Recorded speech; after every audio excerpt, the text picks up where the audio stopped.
We hope you enjoy what we've got to come. We've got some fantastic discussion to happen. We've got some great people for you to meet, and why don't we start right there?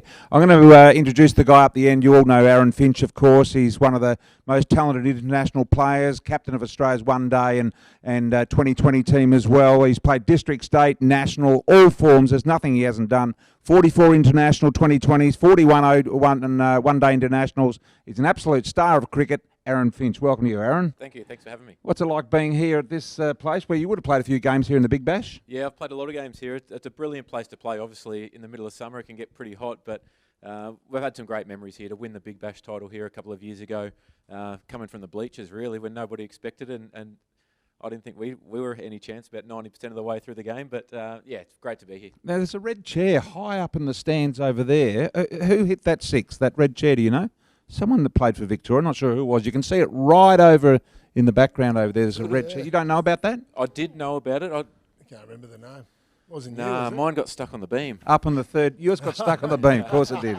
Hey, listen, Katie Brennan is also with us, AFLW superstar, current captain of the Tigers, former captain of the Western Bulldogs. Katie, welcome to you. Thanks, BT. It's great to be here. Yeah, and your season has just finished. The Tigers had an energetic sort of finish to it, won a few games. We did, yeah. It was a bit of a building year for us off the back of a tough year last year. We went sort of 10 games without having a first win, so it was nice to get 3 this year, and we'll go in and work hard over the pre-season and hopefully come out again firing next year. And, of course, Jonathan Brown is with us, triple premiership superstar of the Brisbane Lions, former captain as well. Jono, welcome to you. Thanks, BT. Great to be here. And last time I was here playing, BT, you were commentating, and remember I took a mark after the siren? No. About 15 seconds after the siren in the EJ Witten game, the Legends game.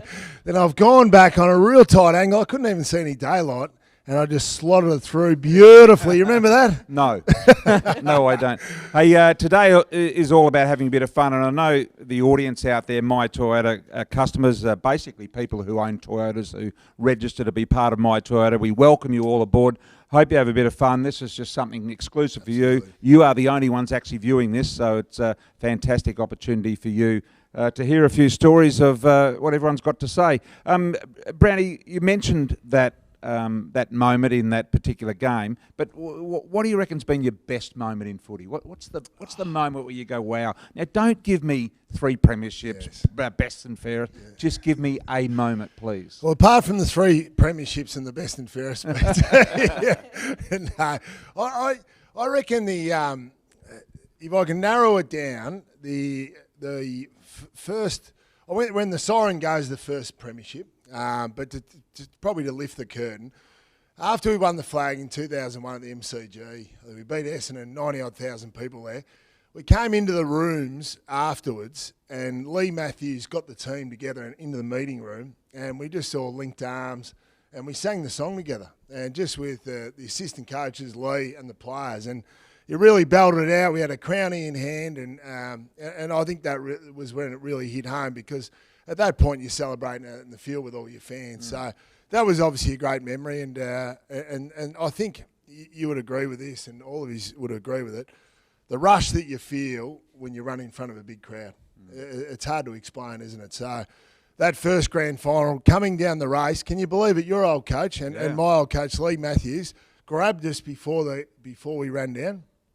And he got us round. He said, "I don't care what happens today." And he's got a bit of the squeaky voice, Lee, but I don't care what happens today, boys. That's pretty good. I just love yous. I love yous for what you've done. And it's just great to be a part of you. And I thought, geez, that's pretty cool. Like Lee's letting the guard down. He's not this big tough man, that has no emotion before the game. You're sort of part of us, and then you go out and play the game. So they're 2 of the fond memories I've had.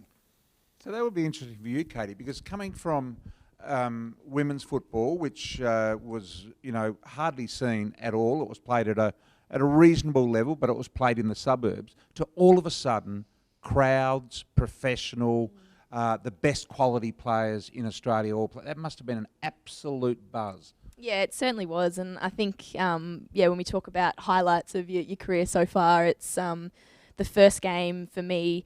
Probably both watching the first game, because I wasn't a part of it. It was Collingwood Carlton at the time, back 5 years ago, watching that first game. And Did you go to it? Did you? I did go to it, yeah, the lockout Right. at Icon Park there. And My daughter was the mascot for Carlton she that really? day. Yeah, she went out with Darcy Vesios. I was mortified being a Brisbane man, so I lost her. does she wear the Carlton jersey now? No, she does, got doesn't Darcy Vesios, one of Darcy Vesios' jumpers from that game all signed. Yeah. So Well, it's the funny thing is that's what I do remember, and I played with Darcy at back at the Darabin Falcons, and she's just an absolute jet. But she kicked 4 that night, and it was just I just remember almost like I was in tears. Essentially, Wow, I think it was a lot of people were. There was so many people that that moment touched, and there was many women that went before us as well that almost didn't get the opportunity to be a part of it. So you almost thought about them. And yeah, it was such an amazing occasion to know that it was a lockout and that people, turned up to come and watch us. We're playing in AFL colours for premiership points, and knowing that on the Sunday that I was about to run out there with the Western Bulldogs and do it with my teammates as well. So yeah, certainly a moment that you probably don't reflect until you're asked about it, and you almost get goosebumps talking about it. But definitely a moment that I'll remember forever. So nothing compared to you, Aaron. Us three, we're just playing local footy here in Australia, but you're playing on the international scene. We're just talking before about what's it like in the subcontinent? What's it like in India? Give us a bit of feel as an international cricketer how that works. Yeah, it's beautiful. It's a great place to tour. I think Sri Lanka is arguably one of the most beautiful places I've ever been. India, to see the passion that they have for the game on the subcontinent is on a different level. You see here in Australia when the Barmy Army turn up and the Australian crowd start getting into the Poms, that's one thing. But then you get to India and they are just screaming for 8 hours of a one-day game or 3 hours of a T20 game. They love the game more than anything, and there'll be hundreds of people, thousands of people outside the hotel every night. Do you feel safe as a result of that? Absolutely feel safe. We get looked after very well. We stay in nice hotels. There's plenty of security around, so we spend most of our time in a bus or in a hotel or a cricket ground. There's not too much in between. There's not a huge amount of going out and socialising. There's a couple of nice little bars if you go to Bangalore or somewhere like that where you can pop out for a quiet beer or something. But apart from that, that's pretty much spending time with the boys. And they're actually the tours where you build so much camaraderie, you build so much team spirit, because you spend all day, every day with each other.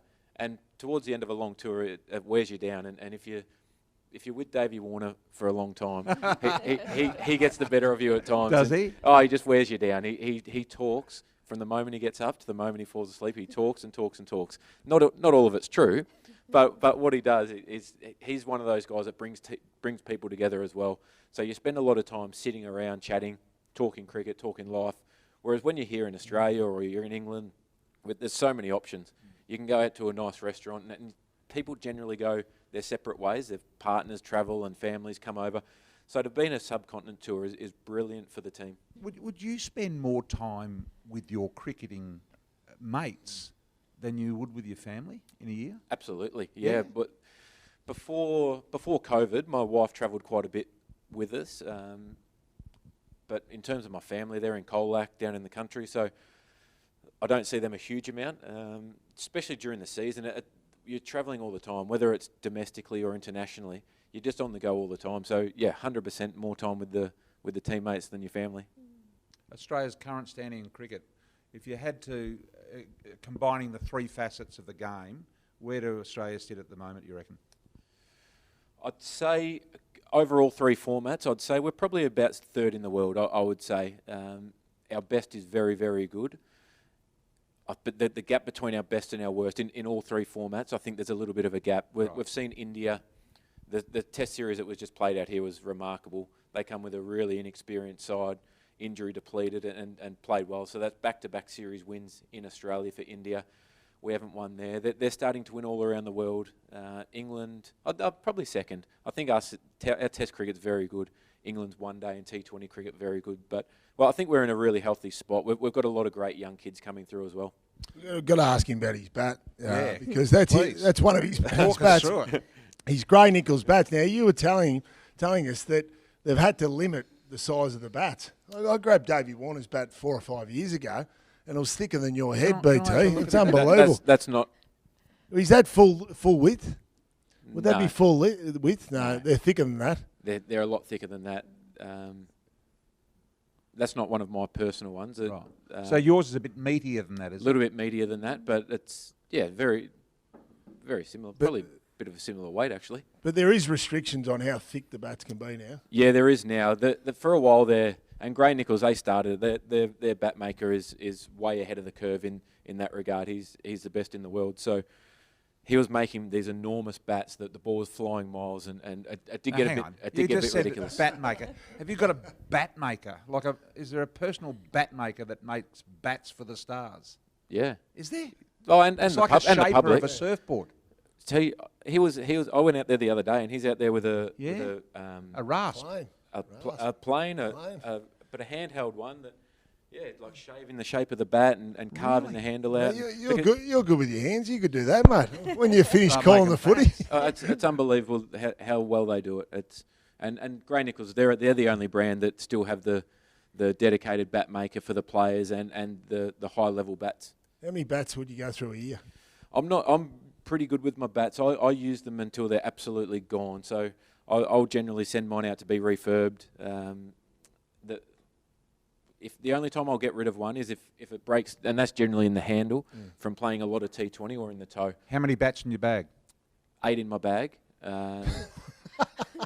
Would you know, like, if you sort of did a shot, would you know that you need to shave it down in a certain area and you could go to your bat maker and get some adjustments? I would be. This isn't pumping up my own tyres. I would be the most low. I would be the most low maintenance professional cricketer Right. in the world. Oh, give us the high Who's the maintenance. highest? Who's the The highest? highest. Steve Smith and Marnus Labuschagne. So How many bats would they go through? Steve carries around about 20 in his bag. But I'll tell you a funny story about this. So for a long time, we were both with New Balance. So New Balance used to send Steve about 20 bats, and he had it in his head that you couldn't get that many bats that were all good. So he'd find a problem with 19 of them and send them back, and he'd keep one. So after a while, the New Balance, Darren Tucker, Vice President of New Balance, clicked and he said, I wonder if I send him these bats again, if you'll think they're good. So they just started sending him like batches of 3, like drip feeding the same bats over and over.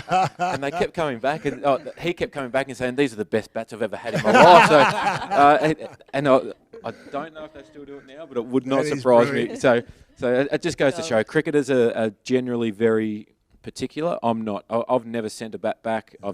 The only thing I'm particular with is gloves. I need to have a lot of gloves, but bats. If you go through a whole summer, them 8 bats would last me all year. How many pairs of boots would you wear in a season? Probably 2 or 3. 2 or 3. Is that totally different to guys now? By the end, I was wearing. I was sponsored by Adidas, so I wear a brand new pair every second week. That's the only Would time I you? wear it. Yeah, because I just being a goal kicker, I just love the feel of a tight boot. Right. And then after a couple of games, I'd feel like being a bigger guy, you'd roll over in the boot, and the boots are so soft now. Did you train in them boots as well? Nah, never trained them. Wore Blisters? them brand new. Any No, blisters? I never got blisters. Yeah, right. What about you, Katie? How I'm pedantic are you with I'm the boot? opposite end of the spectrum. I once I wear a boot, I like to wear it to death, Yeah. and Like I me. almost get in trouble sometimes by Puma to not update on the newest boot. So yeah, I'm like that with playing kit. If I Yeah. start a tournament or a tour, and sometimes your tours can be long, one day in T20, you can play 8 games. If I start in a particular set of kit, I have to wear that the whole time. And at times the grass stains don't come out all that well, but so Unless you make it golden dark. You change it then, wouldn't you? never change it. Never change my Yeah, shirt. do So I'll you? have a Really? short sleeve to bat in, a long sleeve to field in, and 2 pairs of pants, a batting pair, a bowling pair. You're a bit like me, and Katie might be as well. Yeah. We're always a bit jealous of the cricketers, Yeah. aren't we? 'Cause they get Yes. the best hotels, They do, don't travel they? the world, Absolutely. and Like you it's said, just- we're just this little they just domestic annoy product. you. Yeah, they they do. just annoy you a bit. Oh, Mate, on yeah. every- 5,000 people waiting outside your hotel room. When you go to Adelaide, mate, there'd be how many people waiting outside your hotel? Only if you played badly. Like you in Brisbane, Brownie. Oh yeah, I was massive. Yeah, Hey, big footy town. Katie, what about, I know you didn't necessarily want to do this, but you are doing it. You're a trailblazer for AFLW. It's in its embryonic stages, getting underway, and, it's probably going to be peaking in another 10 or 15 years' time. How do you feel about the Yeah, setup of it and being it's- part of that? it's amazing. I guess it's I think, like I said before, you probably don't reflect on it until you retire, in a sense, and you both might know.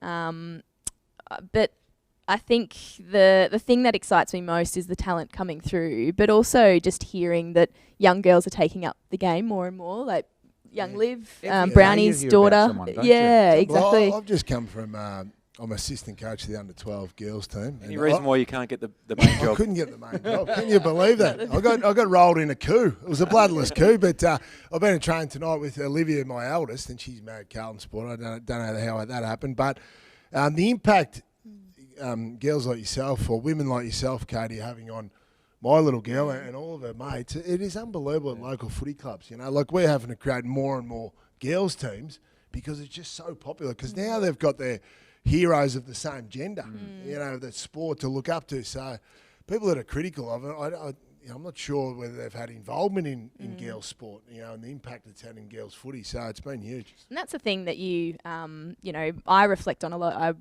grew up in Queensland, just loved the Brisbane Lions at the time, and they were winning premierships. Do you have my number on your back? I had your number slash slash the number 3. No, I did. Number. I did have Bossie's number, but I played as centre half forward, so I loved Brownie also. But I teed her up for that one you before. know, that was the thing. Like, we had the boys to look up to, and that was great. I used to run around, you know, thinking that I was playing with these boys in my backyard and pretending that I was on the MCG. But the fact that these girls now, you know, grow up and look up to your Daisy Pearces, your Darcy Vessios, and all these girls coming through. I mentioned before, we've got Ellie McKenzie as our number 1 draft pick this year, and she's the most complete women's footballer I've seen ever. So that's just really exciting for the future of the game and where we're going. My niece is going to be, I think she'll be high in the draft picks this year as well. Yeah, she's looking pretty good, yeah.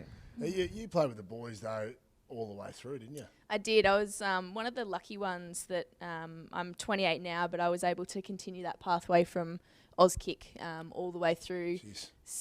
Did the last year of under 14s with the boys, and then just moved straight to the women's. So but it was we didn't have many numbers at the time in our sort of under 14s, and I was scrounging around for all of my my girlfriends at school. Like, we had dancers out there doing cartwheels on the field. It was average at the start, but I think the quality is lifting every year, and it's because of the uninterrupted pathway, I guess. So for a girl that's now 18. Competition's been going 5 years. She would have been 13. So that would be the first group of footballers, those that were 13 and now 18, that have had an uninterrupted pathway. Yeah, and there was a couple of photos floating around that our young draftees from this year and last year were sitting in the crowd. I think it was here at Etihad when we were playing. At Marvel Stadium. When we were playing the initial exhibition games before the season even came about 5 years ago. So those exhibition games were going sort of, 2 or 3 years prior to the AFL Women's. And again, that showed sort of the groundswell and, you know, the community there was that they wanted to see a future for women's football. So, it's a really exciting time. And to think where we can get in sort of the next 5-10 years is just, it's going to be really fun to be a part of. I think that the amazing thing, and like you said before about that first game at Icon Park where it was a sellout, I remember that as well. And then, so coming from exhibition games to going to 30,000 people and a lockout, and then cricket having the World Cup final here just before COVID with 90,000 people. It's just extraordinary where the games have got to. And like you said, Brownie, your daughter being inspired by these young girls or young women playing elite sport and putting on such an amazing product. I think everyone involved, like I've got a daughter on the way, but I don't have kids. But like you said, people who have had involvement in girls' sport from a very young age into women's sport, it's just an amazing growth on how quick it's got to where it is now. It's fantastic. So, media, Brownie, so I want to know from you. So when you're playing, you look at people in the media and you go, don't like him because he said this about me. He's or a blockhead. He reckons I can't play, or he had a bad comment about me. And then you find yourself in the media. Do you now have sympathy for those guys that were in that position having to say things and find stuff to say? Absolutely. I was pretty good. Look, I reckon I was pretty good during my career, but there's no doubt you'd probably get a bit offside with someone from time to time. But And when you hear a football saying they don't read the papers around, that's the biggest load of Nonsense. The biggest load of Thank nonsense. goodness for that. I have ever heard in my life. Because don't worry, it'll get to them. It's somewhere they'll check it on their Facebook or they read the papers, whatever. Don't worry, they read the papers. They still check to see if they're in the best players. But even Dusty Martin, or maybe not Dusty Martin, He wouldn't Dusty check the Herald Sun absolutely be checking the Herald Sun to see if he's the best players. But you do you have to make an opinion. So you do have sympathy for those guys now, and it is tough. But I think the other thing is you need to remind yourself, and I think probably the further you get away from the game, I reckon just the start of every year, I try to remind myself that how hard the game is to actually play. You know, because you do. So, do you sit down and have a talk to Jonathan Brown? Do you? I do in the mirror. Yeah. So I sit there and I put my commentary suit on. Big fella, remember how hard it was, especially those last 2 years when you couldn't get near it, and you should have retired probably 2 years early. But no, it's. Because we sit up in the comforts of the commentary box, don't we, mate? Yeah. And sometimes it goes, geez, it looks a bit easy, that. Like, I remember guys having a crack at me, and I didn't like it. But then you realise how hard it is to instantaneously have to comment within a second of something happening, whether that was good for footy or not good for footy. You know? Yeah, exactly right. I find that I've copped a fair bit of criticism over the years. I've been someone who's had big form spikes and dips, and I've always found I've never had any issue with anybody commenting on my performance. Not one issue, because it's reality. Yep. So, and it's not personal. It doesn't matter who made that many runs, whether it was me or the guy next to me. They still have to comment on it. So I never took it. I still don't take it personally. It's if they start talking about things that are nothing to do with your game or as a captain of the team, things that aren't right. That's when you get your back up a little bit. But on your own performance, I think that it's justified to have a crack at someone if you don't think that they're performing well enough. It's reality. We get paid to perform, and if you don't, you expect that. So, but it's not personal. So you have to understand that. Sorry, did you ever? Can you ever remember having a pull a journo up or a football commentator during your playing career? I never had the guts to do it, because they were sort of separate to our world. Yeah. So there was the football world at football club land, and then there was the media, and they rarely came together. Yeah. You never saw them, and you would know that the footballer today, would hardly ever go up in the media box and talk to any of the media. There's not that connection, really, is there? No, there's not. I remember when Lee was coaching us. It was interesting. Like Lee respected the media, and from time to time in team meetings after a game, he would play the commentary of a certain incident or a certain play, and he'd say, "Look, I really respect this commentator For effect. For effect. Have a listen to what he's got to say." And it might be a 2 or 3 minute passage, and he said, "I want you to pay attention to this. Don't take it personally, because I trust I value their they're a good football judge." So that was a novel way of doing things. Yeah, but I tell you what, it had good effect. Yeah. Was it a way to rev you up in terms of the game style or the effort, or? No, I think it was probably just as much like Lee would probably, he's obviously whacking away at us. He probably sometimes wanted to use a different voice. And so it's not just me telling you this, boys. Yeah. The external the external reality is that other people are thinking this as well. So, yeah. Do you ever get players now send you a text or pick up the phone and say, "Mate, what happened? Like, what happened there? I didn't see that way." You commented on it, and you can be brutal on players at times. Do they say, "I think you're out of line there," or let's chat about it? I had a chat to a bloke after a grand final 3 or 4 years ago, and it was about 3 o'clock in the morning. He'd had a couple of pots in commiseration. So I did. I listened to him, and then I sort of had to straighten him up on a couple of facts. And then, but it was good. Yep. I said, "Mate, good on you for actually having the guts to come up and say it," even though probably a couple of sherbets under his belt.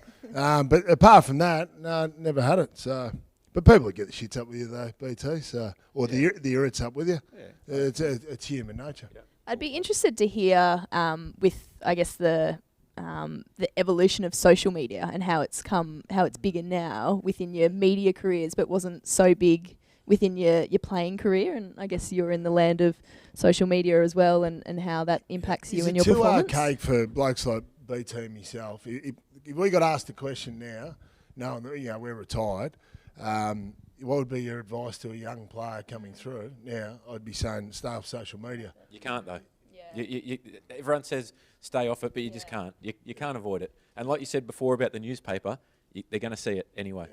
And I think it's unrealistic to expect young people to stay off social media when they grow up with it now. But what do you put in place, though? What's the directive? How are they educated on it? Because it would be overwhelming, wouldn't it, as you start to come on and you get obviously recognised for the first time, you start playing good football, and then all of a sudden you're getting whacked as well. Oh, I don't have the answer to that. Yeah. I don't know how. Look, in our profession now, Brownie, in the media, in the football media, and I'm sure Katie will be there at some stage in the future. I mean, it's really interesting how each of them handle it. There are some commentators that I know that have had such a difficult time with it that they have been told to get off. You cannot do this because it is not good. So, for instance, you're calling a game of footy, someone wins, someone loses, and in the end, I don't care who wins and loses as long as it's close. People say, oh, you barrack for such and such. I barrack for the team that's coming second because I want it to be a close game. That's who I barrack for. And you get home, you read on social media all this crap. It's, about, you barrack for that guy, you don't like him. It's just absolute nonsense. It is. It's hard to deal nonsense. with. And so some media guys, for their own confidence and good being, have had to abandon any form of social media, particularly straight after games. Yeah. Well, that's right. And if you're struggling with it through life, you should really get off it. But you're right. As commentators, you generally do, because we are footy fans. Yep. First and foremost, and you generally do go and hope for a good contest. That's all you're barracking for. So. Other than professional sport, for all of us here, have you ever worked?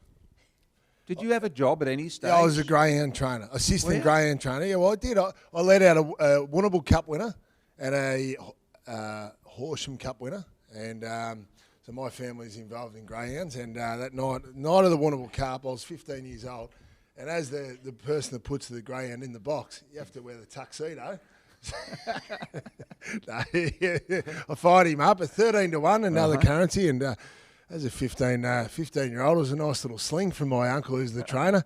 So it was, that's been my only other job. Katie, have you worked? Yeah, so prior to coming into the AFL Women's, and it's obviously been building, and it's been great to be sort of one of the players at the forefront to be able to almost be full-time now.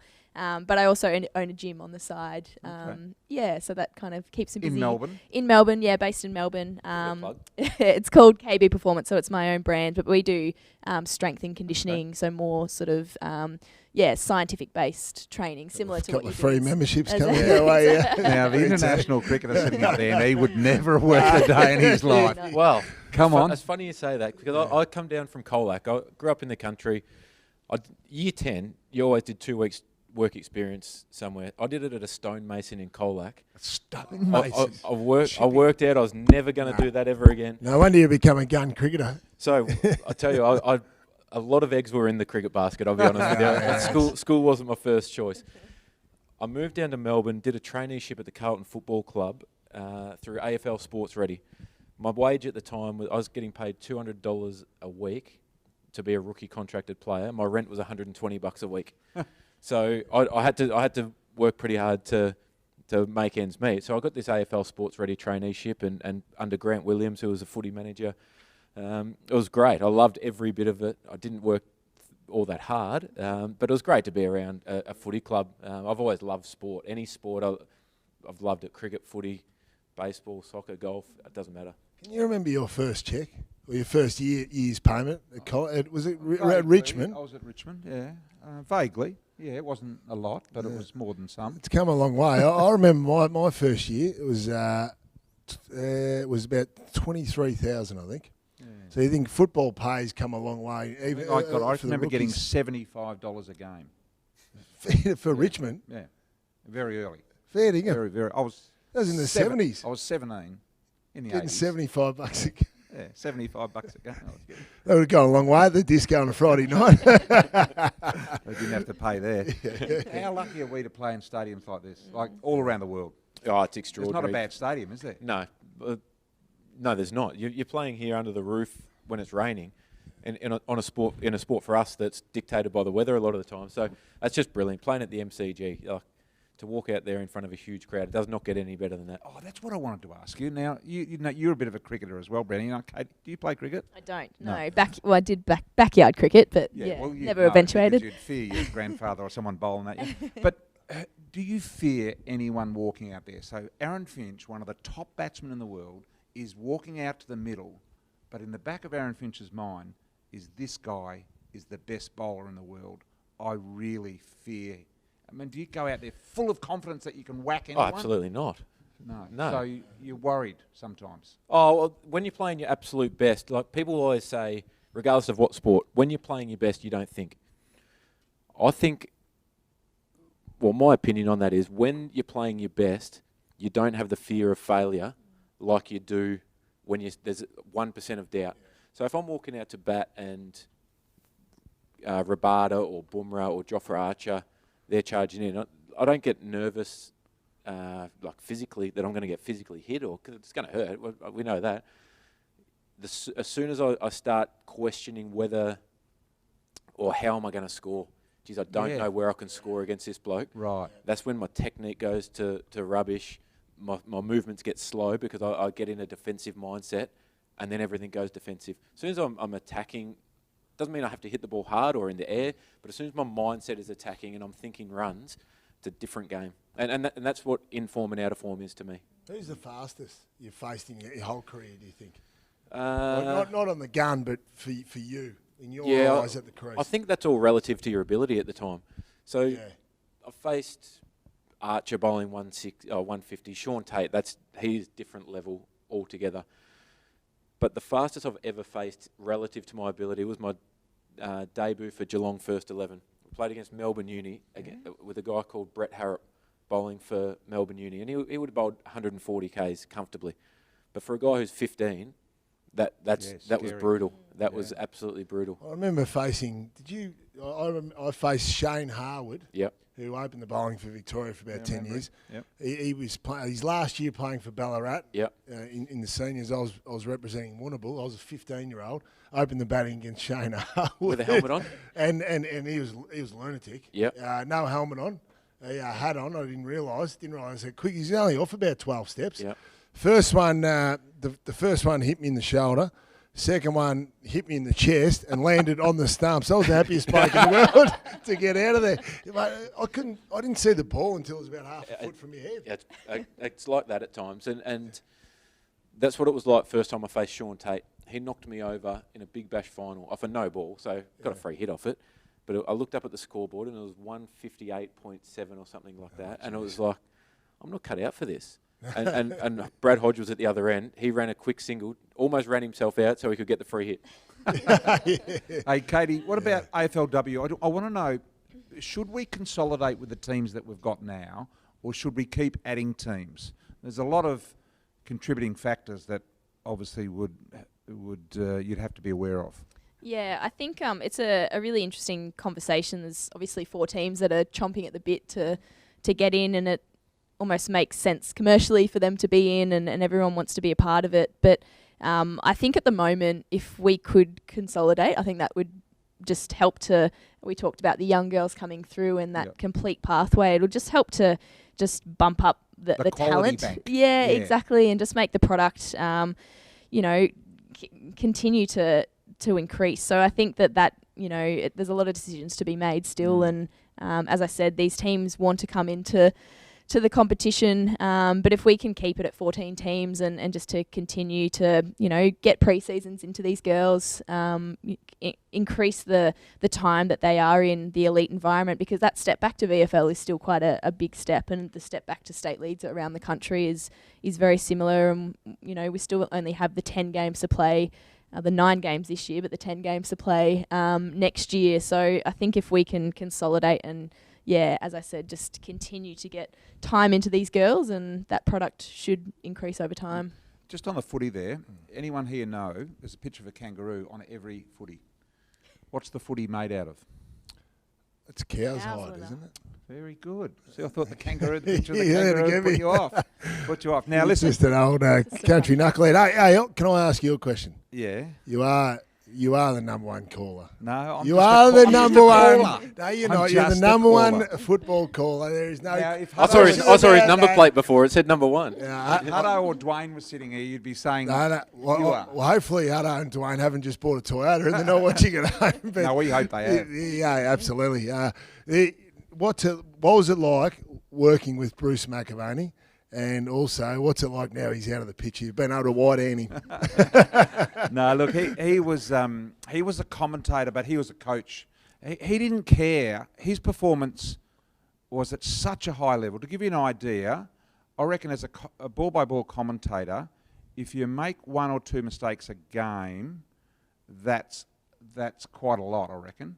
Identification errors, identifying personnel. That's a lot of mistakes. That's a lot of mistakes, I would say. Fair dinkum, yeah. I reckon Bruce's error rate would be, in identifying players, would be 1 every 5 or 6 weeks. He was extraordinary. And he would turn up with reams of handwritten notes, big A3 sheets of paper, all handwritten. We get all ours spat out by the computer and bang, it's there and it's laminated and it's all beautiful. He rolls up with all this stuff. And not only, the best thing about him is he coached us all. So you'd be standing up in the commentary box and you'd be calling, and he'd be tapping you on the back. Well, you're going well, Brian. You're going well. That was your best call. That sort of thing. That's what he was like. He was a coach, and he was, and he had the. I think if you've got the right words to describe every moment, and which he has, I mean, that's all you need as a commentator. Is that the toughest part of commentating? Yeah, I can remember when Richmond won the premiership in their first premiership. When was that? 2017? Yeah, 17. And all of a sudden, you realise that you're going to be calling the last 20 seconds of the game because you never know. You do about 30 seconds each and you change. Gets down to about a minute to go and I've gone, Jesus, I think I'm going to be calling the last. And Richmond haven't won for however many years. What am I going to say? And I had no idea, so I just pressed the button to the stats guy, Josh Kay, who's an absolute genius, and I said, Josh, I'm about to call, and I've got about 10 seconds to succinct it. What should I say about the Tigers? And I forget what he told me, but it was just a beautiful line that I never had ready, but people around you did. Now, Bruce would always have that ready as an absolute professional. So, to react to the situation. I still remember his Kathy Freeman call, Sydney 2000. That was unbelievable. Just it was great, wasn't it? Like you said, the right words for every moment and the right... Oh, it gives you tingles thinking about it. Yeah, it's amazing to watch. I've got to work with Dwayne Russell and Anthony Hudson. They're amazing in the moment, and you are as well, and obviously Bruce is the doyen of it, but just how guys... Yeah, it's almost like you think, geez, they must have sat at home in the mirror and rehearsed See, look, in 5 footy, or 6 scenarios. In footy, commentating, the same thing happens a lot as it does in cricket. So there'll be 400 handballs in a game, and there'll be 400 kicks in a game. So how... We can't just say he gets it and he kicks it, he gets it and he handballs it. So you've got to be able to describe the same thing that happens in a game in 30 different ways. So in kicking, he drills the ball, he chips the ball, he funnels the ball, he bombs the ball, whatever it is. You just got to have those, different ways of describing the same thing happening to make it interesting. So that's probably the hardest part. My first time commentating was actually when I was playing, because BT get some of the guys that were getting towards the end of their footy career and get to do special comments when he was working for 3AW. So I dropped into the commentary box one day and we called, I can't remember who the teams was, at the MCG. My first foray into commentating was an unbelievable experience because I didn't realise how good the scones and the jam and cream were at the MCG. So the first half was fine, but I reckon I've eaten 15 scones at half time. Well, I had indigestion the whole second half. At every game you go to, they have party pies, right? Now, I do 4 games every weekend. So if I have 3 party pies at each game, I've had a dozen by the end of the weekend, and it's not good. It's not good for the health during the footy season. Hey, listen, we've got a bit of fun coming up. 2 truths and a lie. This is a bit of fun with you guys. You've got some things you're going to tell us about yourself, and 2 of them are true, and 1 is a lie. Okay. So, Brownie, I don't know whether you want to go first. Okay, I'll have a go. Have a go at this at home. He's going to say 2 things that are true and 1 thing that is not true. So just going to do one here. Yep. I'll just do one. You do one. Okay. Yep. And we'll try and pick it. back in 2012 on a training ride on my bicycle, I was riding through a roundabout. I'd ride away. Car coming through the roundabout didn't see me and cleaned me up. I smashed through the car, over the top, landed, unscathed. The bike was broken and the car had to be towed. Okay, next one. Me and another excellent. For the grand final, pre-match grand final entertainment, I had to go to the sound check at the MCG, and the great Tom Jones was rehearsing Delilah, and he asked me to get up and sing one of the choruses with him. Oh, nonsense. That was at the MCG. Yeah, and one more. Last one, my first game of AFL football, I had 0 disposals, but I earned a free kick, and my teammate Jared Malloy played on, and the umpire called advantage. Okay, so bike crash, Tom Jones, first game. Yeah. I know for a fact that the first game you didn't get a touch. Right. I reckon the bike crash happened. Yeah, me too. I have think a Tom memory Jones, of that. Yeah. I think Tom Jones is the lie. What do you think, Katie? I think the same. Tom Yeah, Jones. we all agree. Yeah. Too good. Well done. Congratulations. Very good. Well done. The first one was the car got towed, and I was very confident because I'm thinking, geez, maybe I am as tough as everyone says. And I went up to the copper who was taking the report. I said, geez, mate, it must have been a fair hit for the car to be getting towed. And he looked up at me and said, no, mate, she hasn't paid a rego. Anyway. Katie, what about you? Well, mine were very short and snappy. So, first one, climbed the tallest mountain in Africa. Africa. Mm. Yeah. I hate peanuts, but I like satay. Yeah.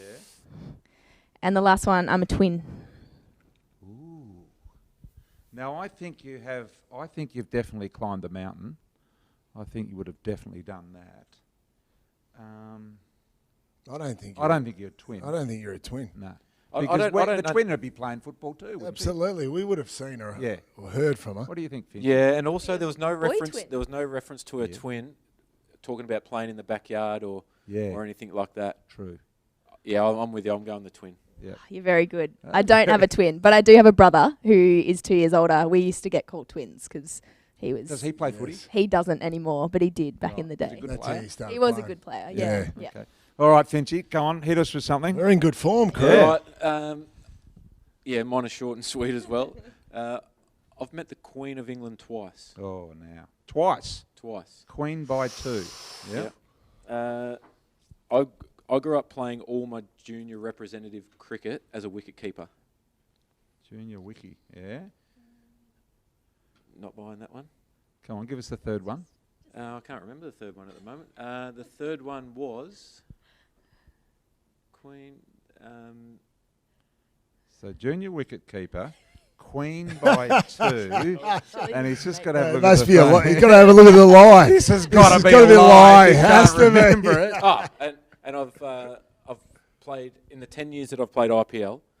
I've played for 6 different franchises. Oh well, I know that's true. You have played for some Rightio. franchises, I reckon. Queen. And I What was the second I one? think you would have met the Queen twice. What was the second one? Second one Was was the Wiki. junior Wiki. wicket keeper? junior wicket keeper. What do you reckon? No, you've met the Queen once. I think it's once too. I was thinking. Brian. No, you're going to go with the Queen. I'm going to go with the. No, I'm going to go with the Queen. I don't reckon you have. I've met the Queen twice. Have you? Yes. Jeez. Wiki. Tell us more. I have played for 8 IPL franchises in 10 years. Did you say 6 Eight. before? I said 6 before. Come on, BT. You see, we knew that I one. knew he played for a lot. I've played for a lot. In Yeah. 10 years, that's a lot of franchises to be playing. Why? Well, after every 3 years, there's a big auction. So all but 4 players at the franchise go back into the auction, which are generally the Indian superstars or like AB de Villiers or someone like that gets retained. So you go back into the auction quite a bit. After one of the years, the franchise folded. So then you're back into the auction. That could have been a long career at Pune Warriors. And then I played for a franchise that come in as a temporary team for 2 years. Bit of turnover. Okay. Have you got 2 truths and a lie? No, I haven't. Okay. No, I didn't do it. Just quickly, the grand final entertainment, I got to watch Tom Jones do his sound check. There was about 10 people standing there, middle of the empty MCG. Yeah. Singing Delilah. It was an unbelievable experience. Come over and have a chat. But do you remember, did you ever meet Meatloaf, or can you remember that day? I remember the day. I remember he was just shocking. I thought, when I was listening to it, I thought, they must be tweaking the sound and they're messing him up and he's probably not going well because it's getting feedback or whatever. But he was just terrible, He wasn't butchered he? it. Jesus. Absolutely Sounded terrible. like us at a karaoke night. Who's been the best performer you've seen in the world? Anywhere, any sport, any singers, whatever. The best thing you have seen in the world to leave us with? A performance? Yeah. Something in Vegas maybe when you're over there? I saw Justin Timberlake at the O2 in London. That was pretty awesome. That was the day that England were playing in the World Cup semi-final, football. So he didn't start until that game finished, which went 45 minutes overtime with all extra time. And so that was extraordinary. That was brilliant. Ed Sheeran, seeing him at Amy Park, that was unbelievable. Yeah, he was here too. What about you, Katie? A Beyonce concert 4 years ago maybe? Here? Yeah, here in Melbourne. Yeah, Yeah. just unbelievable. She was awesome. So definitely my favourite. On my honeymoon, I went to watch Manny Pacquiao, the great boxer, train. Yeah. And he... I would have been happy with that. But yeah, she was real happy. It turned into a sporting trip. I saw Manny Pacquiao knock out 3 blokes in 6 rounds in a training session. I went to a great training session as well. That's not my favourite. I went and seen Hagler and Duran when they had the last 15 rounder in Vegas. Been amazing. I forget what I was going to say now. Yeah, my favourite moment, thing that I saw was the Lakers playing at the Staples Centre, and at before the game, I'd conned myself in with a media pass, and I wasn't part of the media. I was just pretending I was to get the pass, and they said, come down before the game, 45 minutes, they'll do their warm-up, and then you can meet the players in the room. Went in the room, there's only about 5 of us, and the guy came up to me, the communications guy, said, who do you want to talk to? Who are you doing the article on? I said, I'm doing it on Kobe. He said, well, there he is, go and sit next to him. And I sat next to Kobe for about 10 minutes, asking him all these questions, of which I was never writing an article. But just sort of got to know it. Did you have a pen or just your phone? Just no, when I knew I was going in, I had to get my wife, Tanya. I said, quick, go and get a bloody pen and a pad. I've got to look like a journo. Did you actually take notes while you were in there? Or I did. It was shorthand. I've never done shorthand in my life. Hey, these are the prize winners for the prizes, Brownie. Third down to first. I want you to read those out, mate. These are the winners that we're announcing now. Yeah, third place, the signed merchandise pack. Yep. Fantastic prize from Toyota. That goes to Wayne Mills from Victoria. Well done, Wayne. Well done, Wayne. Congratulations. Second prize, Katie. Second place, the signed merch goes to Paul McCarthy from Victoria also. And the Major big winner, prize. what's the winner win? Well done, Magga. Finchy? Major prize wins a virtual meet and greet of your choice, and it's Katie is their choice. Well done. And the winner, Evan Willis from Queensland. Congratulations, Queenslander. Evan. Yeah, good. Oh, well done. Very Well exciting. done. Congratulations. Good on you, Ev. You'll be able to Awesome. go back up and see the family, Katie. Is it It's virtual? a virtual Oh, meet. damn it. It's virtual. What a Do shame. you have I any? wouldn't mind a trip if there's no. So I'm sure Toyota would get a couple of business flights organised. In fact, we'll all go. Exactly right. Whether you want us or not. Hey, fantastic that you could give us some time. Really appreciate it, Finchy. Thanks a lot. Thanks very much for having us. Katie, well Thanks, done. everyone. Yeah, thank you. Congratulations. Thanks and so Jono, much. good on you, mate. Thanks, BT. Thank you to everybody out there. Hope you enjoyed it, and plenty more of these to come. Just make sure you buy a Toyota.